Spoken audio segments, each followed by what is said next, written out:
So I got a question, Drew, do you think Usain Bolt is clean? Recently there was an article by Victor Conte, the former head of the Bauco lab, criticising the Jamaican track athletics doping program, saying there's not enough transparency on testing procedures and how many tests are being done. What is your thoughts, Drew? Do I think... Well, what do I think? Well, Usain's never failed a drug test, and neither did Lance Armstrong. Neither did Marion Jones. It doesn't really matter. It doesn't really matter, right? It's like, I'm not saying Usain's on the juice. What I'm saying is it doesn't really matter. When you're an Olympic icon, whatever, you know, like, as people don't really care. People want to believe in a fairy tale, alright, whatever.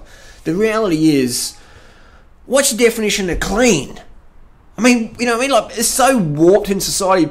Like, if you load up on caffeine and do a running race, it's like, whoa, you know, I don't know, it's a bit edgy. But if you load up on caffeine and go to do your work at the office job, that's alright.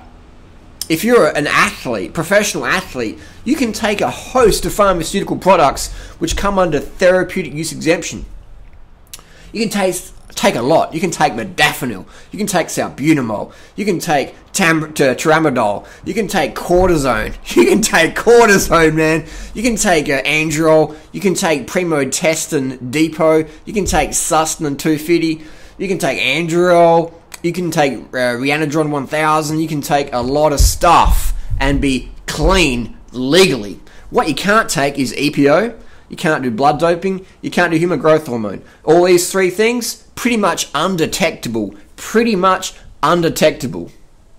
You're also allowed 2 out of competition tests where you can not turn up in an 18-month period. So if your glow time is a bit sus, you can go, well, shit, I'm going to skip that drug test. And you now do that twice in an 18-month period.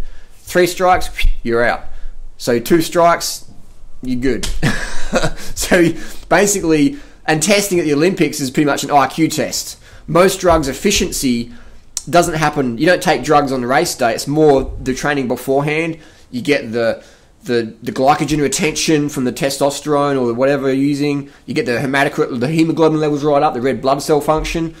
Because if you're on steroids during competition, you're almost a bit stiff and you hold too much water retention. It's okay if you're a power lifter or a super heavyweight boxer, that's alright. But if you want to be agile and fast, you don't want to have too much water retention. So by cycling off before a big competition, and you're clean anyway, it's an IQ test. In competition, drug tests are pretty much IQ tests. Pretty much. Especially one-day events. If you get popped on a one-day event, you're pretty fucking dumb, considering how easy it is to pass them all. Out of competition testing today is easy to pass because if you're using fast-acting stuff like androl, testosterone, and decanate, that can be out of your system almost in 12 hours. So testing procedures generally from 10 p.m. to 8 a.m. So 10:30 or 10 past 10 p.m. is generally a pretty busy time in professional sports. Now, that's with, you know, but you can do it legally as well. All the good stuff, most of the good stuff legally, and all the good, the really good stuff's pretty much undetectable. So what are you gonna do?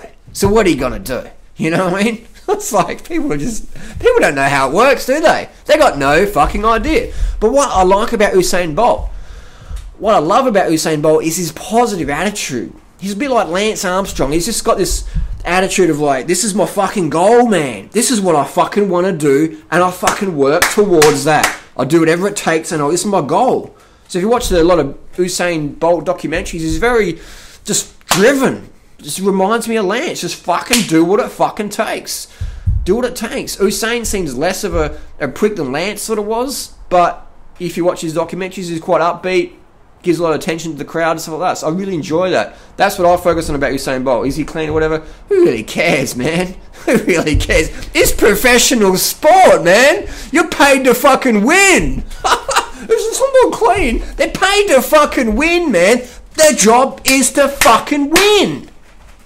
Okay? It's to fucking win. It's not to come second or third or 10th. It's to fucking win. That's your job. Do your fucking job or someone else will fucking do it for you. That's pretty much how it works, man. So I don't know why people ask me these stupid fucking questions. I do know why they ask me, because they don't know. But anyway, so I think Usain Bolt, great athlete, and I think he's got a good role model for just being a down-to-earth guy. That's what he appears to be in the public eye. Down-to-earth, upbeat and positive. So he gets a double thumbs up from Duranrider. Usain's diet, that's another story. He does eat a lot of bananas and yams. His dad claims his banana and yam diet, that's his like staple, gives him that power since he's a little kid. If you watch some of the quotes from Usain Bolt's dad. Usain Bolt says he'll eat anything, but he likes to focus on his bananas and yams. Another quote from Usain Bolt, my hunger is always there. My hunger is always there. So I'll leave you with that quote from Usain Bolt, my hunger is always there. You've got to have hunger in life. If you want something, you've got to have some hunger for it. The hungry person gets it.